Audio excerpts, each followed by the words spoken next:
Dzina la Atate ndi la Mwana ndi la Mzimu Woyera. Amen. Ambuye tsekulani milomo yanga, ndipo ndidzatamanda dzina lanu.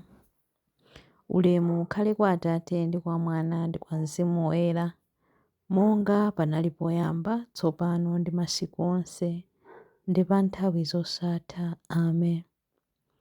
Onani masiku akubwera, akutero Ambuye Mulungu wathu, pamene ndidzapange pangano chatsopano ndi nyumba ya Israeli.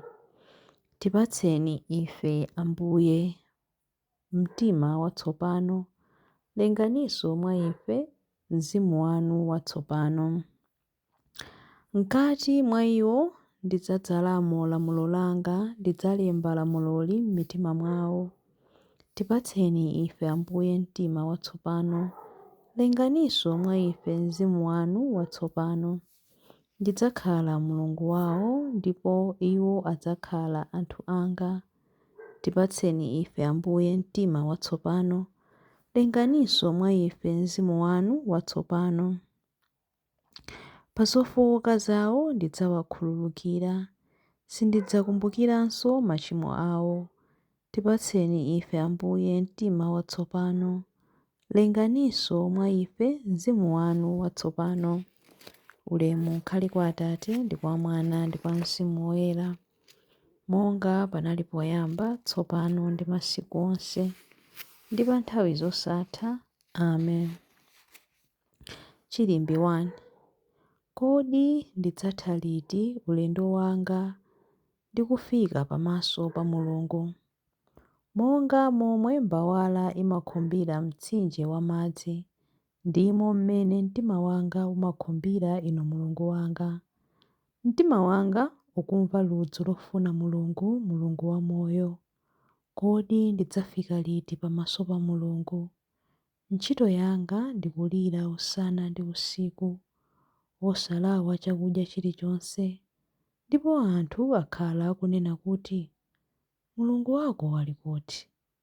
Mtima wanga umawawa ndikamakumbukira mmene ndinkayendera ndi chinamtindi cha anthu powatsogolera ku nyumba ya Mulungu.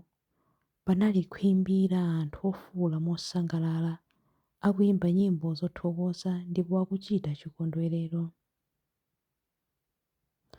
Bwanji ukumva chisoni iwe mtima wanga? Chifukwa chiyani ukuvutika choncho mkati mwanga? Khulupirira Mulungu, popeza ndidzamutamandanso. Iye amene ali thandizo langa ndi Mulungu wanga. Ndatayiratu mtima, n'chifukwa chake ndikukumbukira Inu Mulungu. Pamene ndili ku dziko la Yorodani, ku Herimoni ndi ku phiri la Mizara, madzi akuya akuyitanizana ndi madzi akuyanso. Mathithi anu akulindima kochititsa mantha, mafunde anu ang'onoang'ono ndi akuluakulu omwe andimiza. Komabe chauta amaonetsa chikondi chake chosasinthika tsiku ndi tsiku.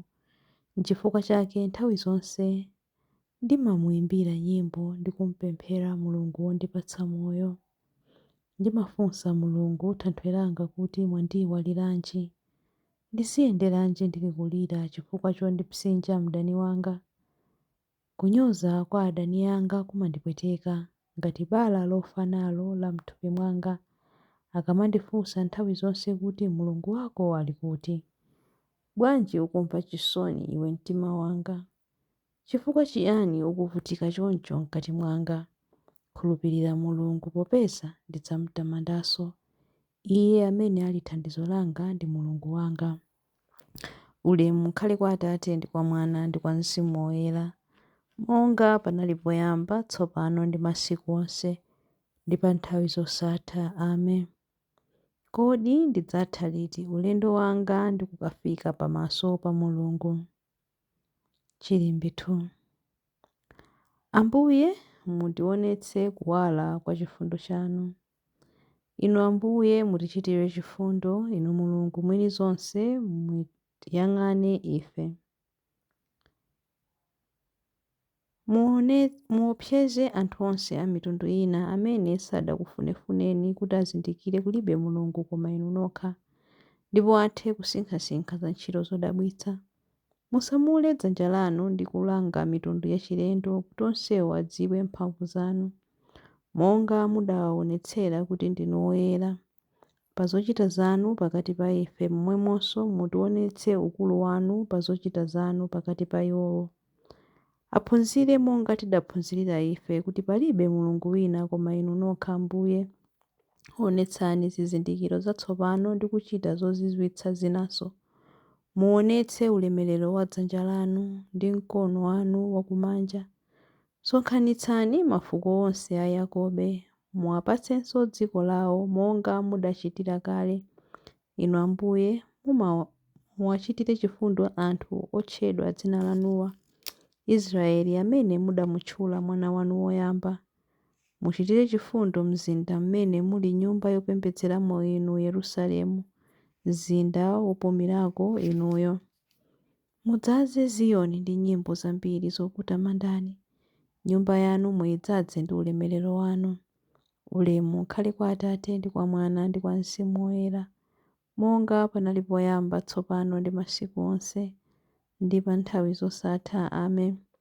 Ambuye mutionetse kuwala kwa chifundo chanu. Chilimbi 3. Kumwambako kuli matamando anu, Ambuye. Zakumwamba zimalalika ulemerero wa Mulungu. Thambo limasonyeza ntchito za manja ake. Usana umasimbira zimenezo usana unzake. Usiku umadziwitsa zimenezo usiku unzake.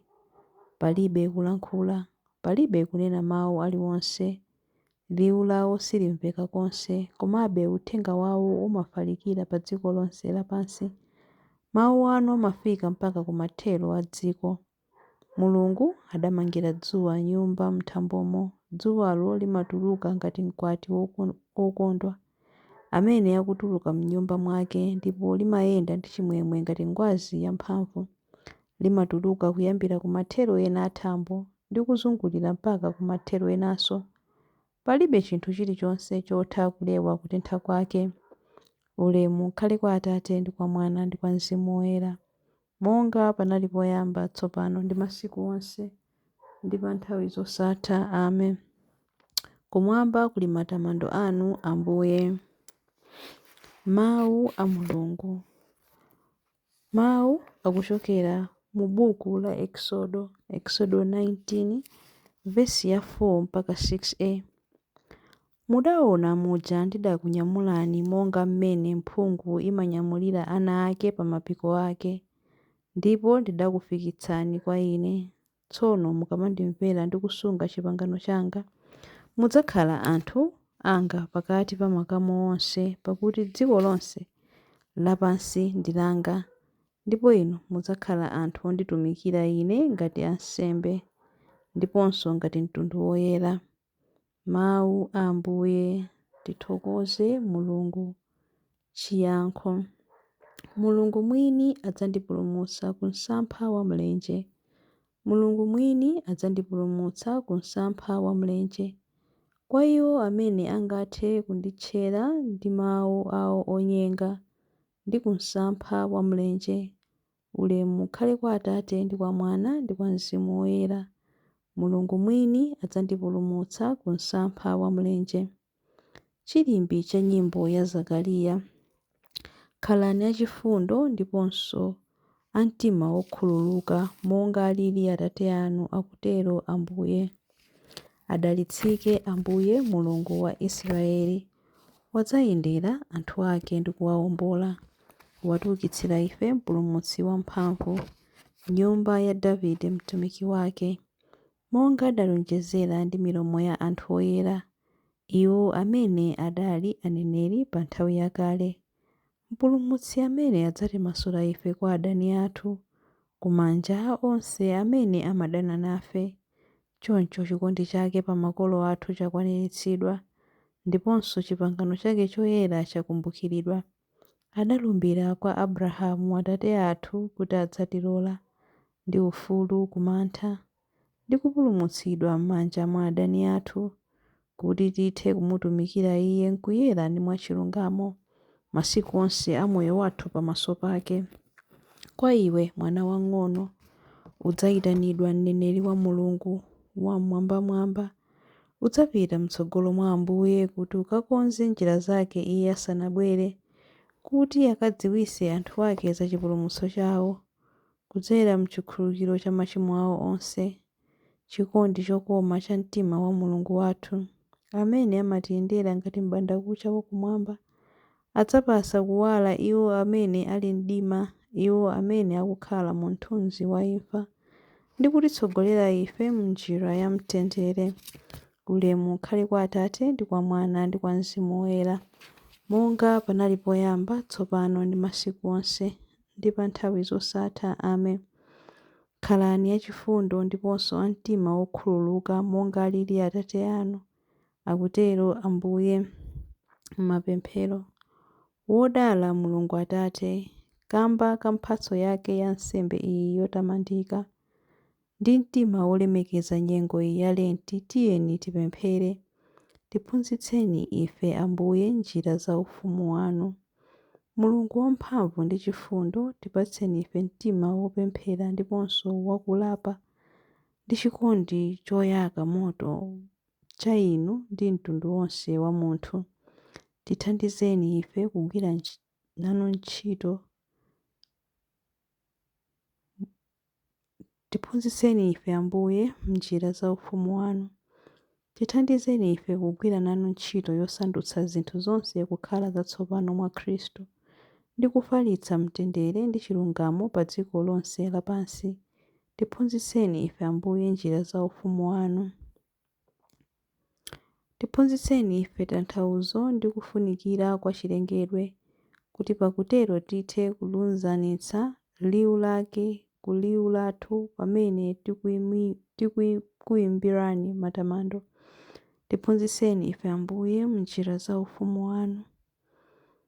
Mukhululukire ife kamba kolephera kuona Khristu mwa anthu osauka, ovutitsa, kudzanso osowa mtendere, ndiponso kamba kolephera kulemekeza mwana wanu amene ali mwa anthuwo.